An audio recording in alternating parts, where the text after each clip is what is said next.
goodness and your faithfulness each day. I'm convinced it's not because I am worthy to receive the kind of love that you give, but I'm grateful for your mercy,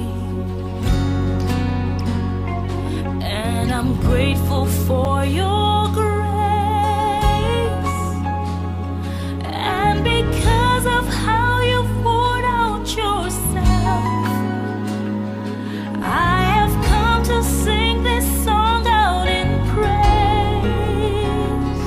Imela, oh, Imela, Okaka, Oye Kerua, Imela. Shalom, shalom.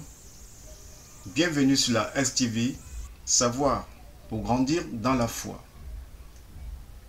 Pour ce jour, nous allons ensemble méditer sur les 4 évangiles qui sont Matthieu, Marc, Luc et Jean. Les 4 auteurs ont écrit sous l'inspiration du Saint-Esprit, raison pour laquelle ces écrits ont impacté nos vies. Suivons ensemble le résumé complet de ces 4 évangiles. Que Dieu vous bénisse.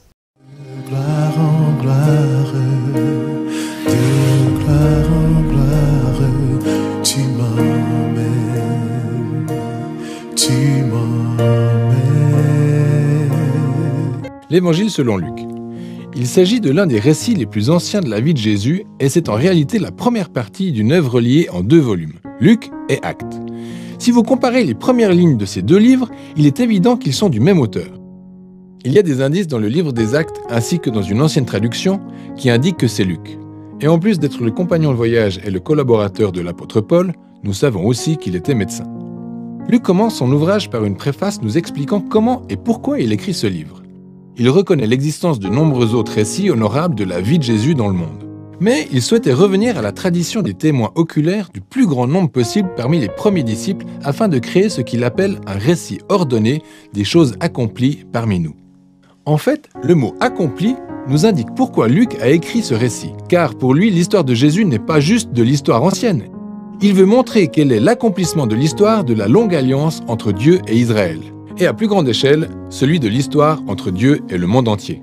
La conception du livre est très claire. Une longue introduction plante le décor des histoires de Jean-Baptiste et de Jésus. Puis, dans les chapitres 3 à 9, Luc dépeint un super aperçu de Jésus et de sa mission dans sa région natale de Galilée. Ensuite, la grande section intermédiaire du livre est dédiée au long voyage de Jésus vers Jérusalem qui nous amène au point culminant de l'histoire, la dernière semaine de Jésus à Jérusalem, celle de sa mort et de sa résurrection. Ce qui nous conduit ensuite au livre des Actes. Nous allons nous concentrer uniquement sur la première moitié de l'évangile de Luc. La longue introduction relate en parallèle les naissances de Jean-Baptiste et de Jésus. Il y a donc ce couple âgé, le sacrificateur Zacharie et Élisabeth, puis cette jeune femme célibataire, Marie, avec Joseph. Ces 2 couples reçoivent la promesse divine improbable selon laquelle ils auront un fils. Et les 2 promesses sont tenues lorsque Jean, puis Jésus naissent. Et les parents des 2 enfants chantent des cantiques de célébration. Ces cantiques poétiques sont pleins de références à l'Ancien Testament, aux psaumes et aux prophètes, montrant de quelle manière ces enfants réaliseront d'anciennes promesses de Dieu. Mais il donne aussi un aperçu du rôle que jouera chaque enfant dans l'histoire à suivre. Jean est donc le messager prophétique promis par la Torah et les prophètes, qui préparera Israël à rencontrer son Dieu. Et Jésus est le roi messianique promis à David qui emmènera le règne de Dieu sur Israël et la bénédiction de Dieu aux nations, comme promis aussi à Abraham. Ensuite, Marie conduit Jésus au temple de Jérusalem pour sa consécration et 2 prophètes âgés, Anne et Siméon, reconnaissent automatiquement Jésus après l'avoir vu. Puis Siméon chante son propre cantique, un poème inspiré par le prophète Ésaïe. Il dit « Cet enfant est le salut de Dieu pour Israël, et il sera une lumière pour éclairer les nations. » C'est donc suite à toutes ces promesses que découle naturellement la section principale suivante, où Luc présente Jésus et sa mission. Il plante le décor avec le mouvement pour le renouveau de Jean au Jourdain, où il appelle Israël à la repentance, au réengagement et à une existence renouvelée au moyen du baptême. Il prépare le peuple à l'arrivée du royaume de Dieu. Puis Jésus apparaît comme le leader de ce nouvel Israël et est démarqué par l'Esprit et la voix de Dieu depuis les cieux. Il est le Fils bien-aimé de Dieu.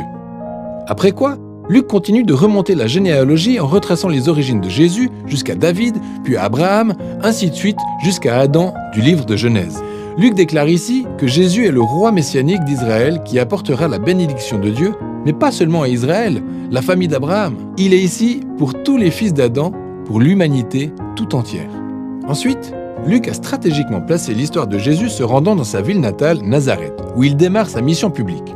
Lors d'un rassemblement à la synagogue, Jésus se lève et lit dans le manuscrit d'Ésaïe le passage suivant. « L'Esprit du Seigneur est sur moi parce qu'il m'a oint pour annoncer la bonne nouvelle aux pauvres et pour proclamer aux captifs la délivrance, et aux aveugles le recouvrement de la vue.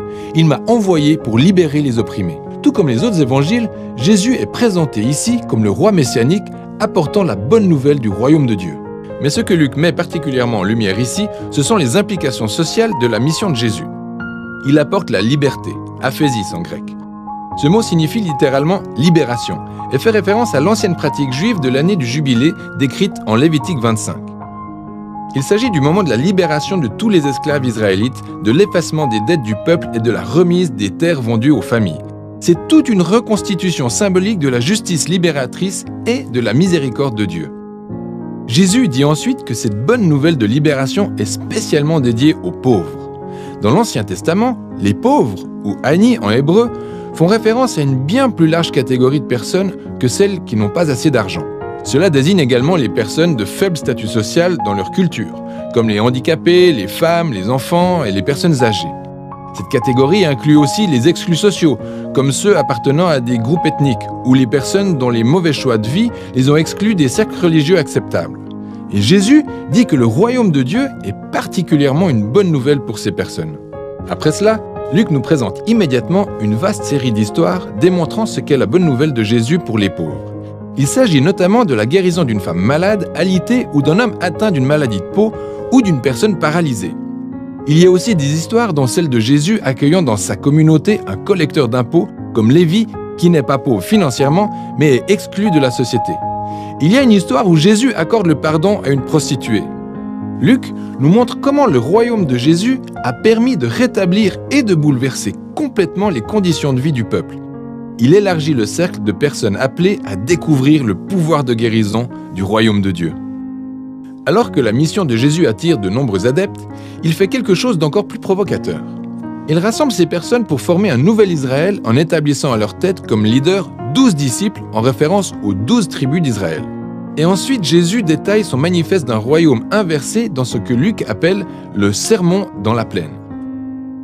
Selon lui, l'amour de Dieu pour les exclus et les pauvres montre combien son royaume bouleverse tous nos systèmes de valeurs.